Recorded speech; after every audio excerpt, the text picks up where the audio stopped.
ঔটেঙাৰ সৈতে মাছটো সকলোৱে জানেই বনাবলৈ, কিন্তু আহকচোন চাওঁ আজি মইনো কেনেকৈ বনালোঁ।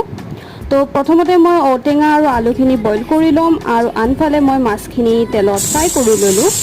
আকৌ ঔটেঙাৰ আঞ্জাখন বনাবৰ কাৰণে মই মাথো জলকীয়া, পিঁয়াজ, জিৰাৰ গুড়ি ব্যৱহাৰ কৰিম। তো ইয়াতে মই তেল গৰম হওঁতে প্ৰথমতে সৰিয়হ গুটিকেইটা দি দিলোঁ এৰি। তাৰপাছত মই পিঁয়াজ আৰু জলকীয়া দি এইখিনি ভালদৰে ভাজি ল'লোঁ। তাৰপিছত অকণমান ভজা হৈ যোৱাৰ পিছত মই বইল কৰি থৈ দিয়া ঔটেঙা আৰু আলুখিনি জিৰাৰ গুড়িৰ সৈতে অকণমান সময় ফ্ৰাই কৰি লৈছোঁ। এইখিনি অলপ ফ্ৰাই হৈ যোৱাৰ পিছত মই ইয়াতে পানী এড কৰি দিলোঁ। পানীখিনি যেতিয়া উতল আহিলে ফ্ৰেণ্ডছ, তেতিয়া মই ইয়াতে মাছকেইটাও এৰি দিলোঁ।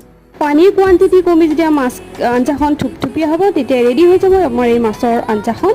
দেখিছেনে ফ্ৰেণ্ডছ, খাবলৈ বহুত সোৱাদ, আপোনালোকেও ট্ৰাই কৰি। ভেৰি চিম্পল হয়। আজিলৈ